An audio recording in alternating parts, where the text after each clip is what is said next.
para vocês saberem, né? Eu falei que eu ia fazer uma abordagem militar.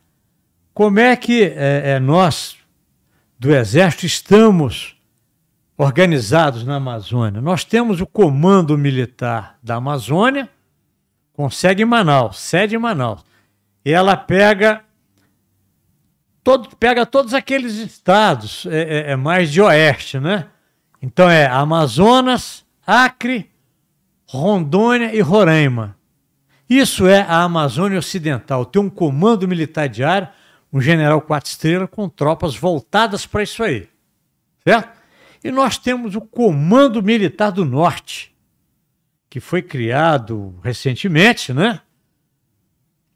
Eu faço até uma menção aqui ao primeiro comandante, que foi o general Ferreira, Oswaldo de Jesus Ferreira, general Ferreira, de engenharia, e que começou lá também, que eu falo, com sangue nos olhos.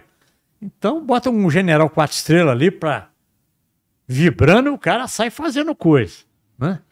General Ferreira. Então, esse comando foi criado em Belém, o Comando Militar do Norte. E ele cuida daquela parte mais oriental, né? Amazônia Oriental, que é o Pará, Parazão, um estado enorme, né? O Amapá e Maranhão, que para nós está sob o comando do Comando Militar do Norte. Então nós temos 2 comandos de área lá. Cada comando tem os seus batalhões, né? Tem as suas brigadas, e cada brigada tem seus batalhões, certo? Eu comandei na Amazônia Ocidental pelotões de fronteira, companhias de fuzileiro e um batalhão de infantaria. Eu era mais jovem, certo? Aí eu fui promovido a general. Aí, para onde que eu fui? Cachorro correndo atrás do rabo. Mas ainda bem que eu gosto. Volta. Esse cara foi isso. Pô, vamos colocar ele na selva, pô. Aí eu assumi o comando da 23ª Brigada de Infantaria de Selva, que também foi um orgulho enorme. Uma brigada com 4 batalhões de infantaria de selva, tá? Com um grupo de artilharia, com esquadrão de cavalaria, com companhia de comando, com pelotão de PE, certo? Numa área explosiva, pelos movimentos de luta pela terra, pelos problemas sociais crônicos que nós temos ali até hoje. Muito assassinato, muita invasão de terra, né? Muita coisa desse tipo. Terras indígenas. E, por outro lado, então, o que eu quero caracterizar?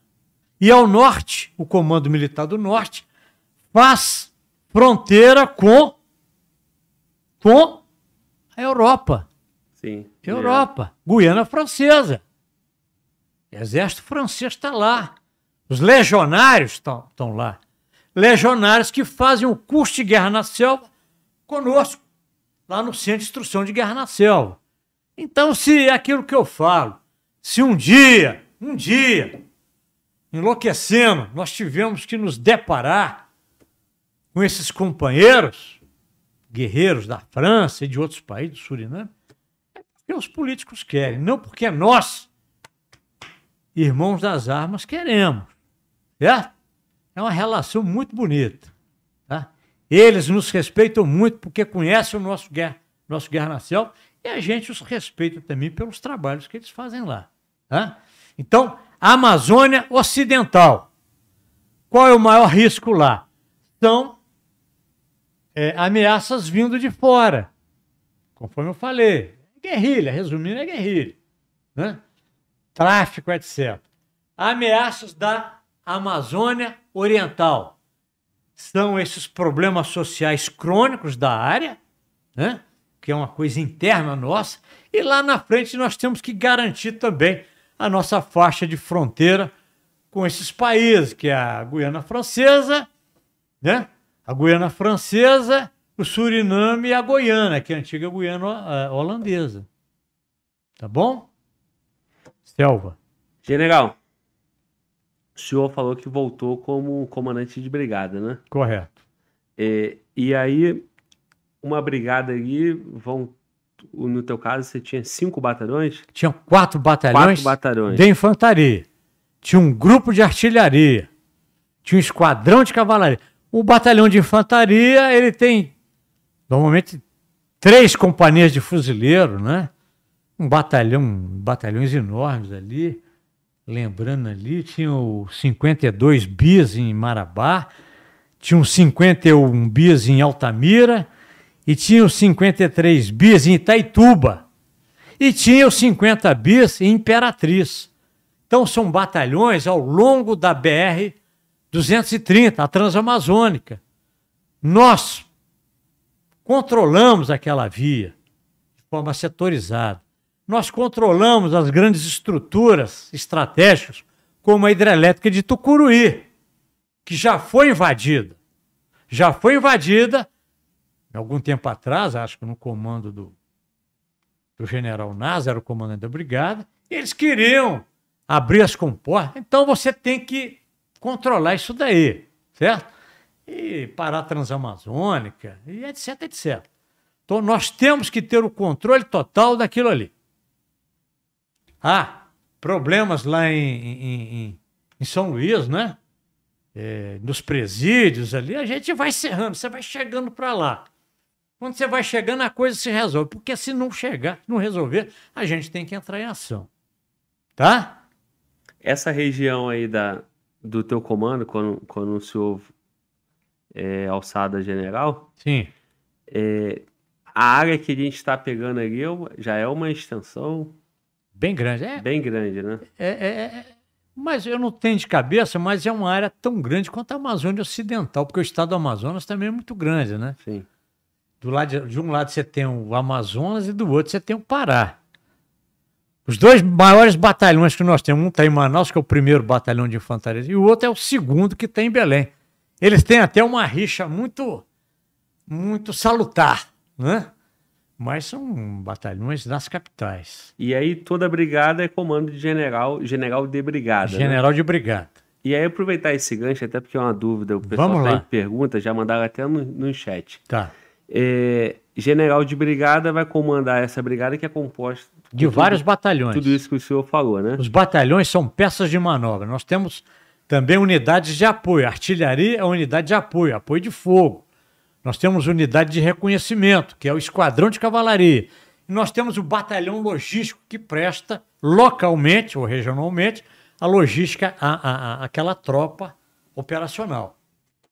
E aí, quando é promovido, vem general de divisão. Divisão. O brigada é 2 estrelas. O divisão é 3 estrelas. 3 estrelas e depois general de exército, 4 estrelas. Isso.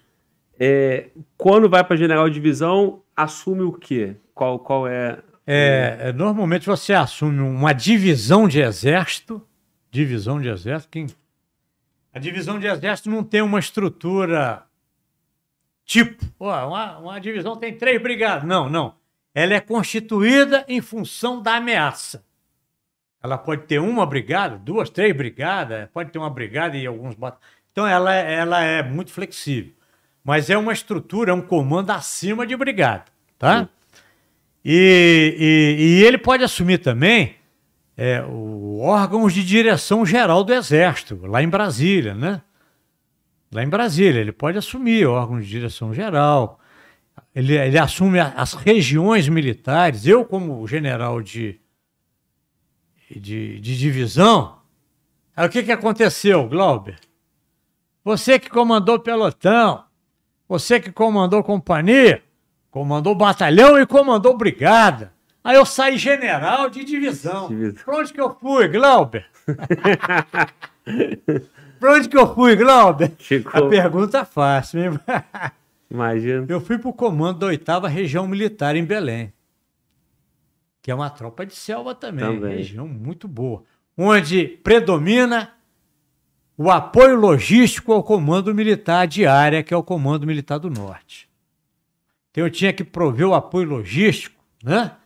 As tropas do Pará, lá do Maranhão e do Amapá. no período de passos, de treinamento e em período de operações também. E aí fica aquele desafio que você tem nesse comando militar de área, você tem tropas ao norte do Rio Amazonas e você tem tropa ao sul do Rio Amazonas. E o Rio Amazonas é um grande obstáculo. Ele pode ser visto como um obstáculo ou como uma grande via de aproximação. Sim. Mas você tem que ter os meios, né? Então é um desafio grande aquilo ali.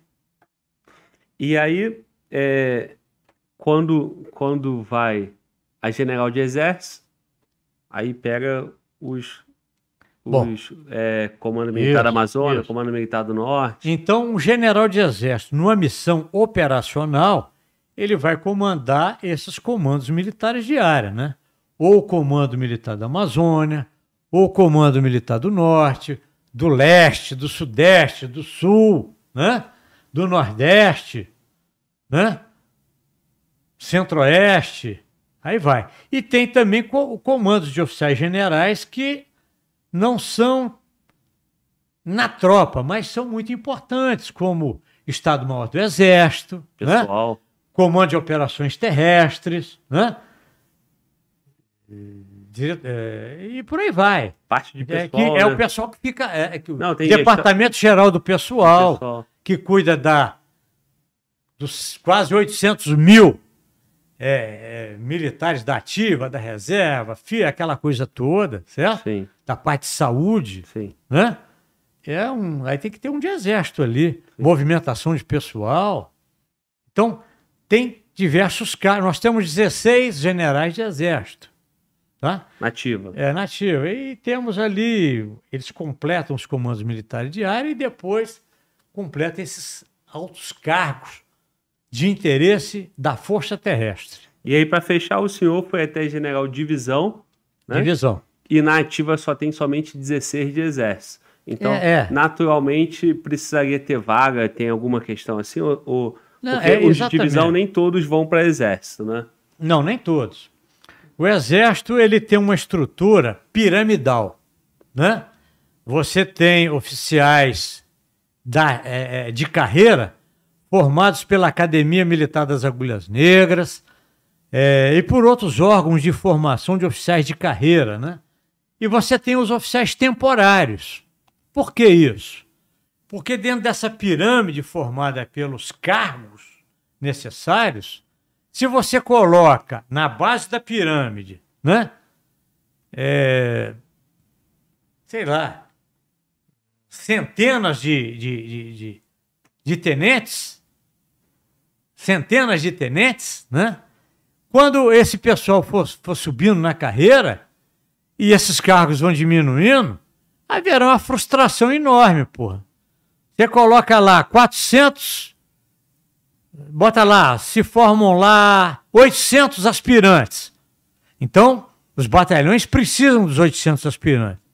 Mas os batalhões não precisam de 800 capitães, pô. Não precisam de 800 majores, nem de coronel. Então, essa pirâmide, ela é feita de que forma? Você bota um núcleo de oficiais de carreira, né? E você coloca os oficiais da reserva, que dão aquela gordura, que eles vão saindo, etc. E o Exército tem uma coisa muito bonita, que diferencia de qualquer outra carreira. E quando você se forma em engenharia, em medicina, numa universidade, essas faculdades, elas formam aquela pessoa para o mercado de trabalho. Ele pode conseguir emprego em diversas empresas. Mas o Exército, a Marinha e a Aeronáutica, nós temos o ensino corporativo. Nós formamos profissionais para nós próprios. Sabe? Então, os oficiais que nós formamos é para nós. Então, nós formulamos os planos de ensino de acordo com as nossas necessidades.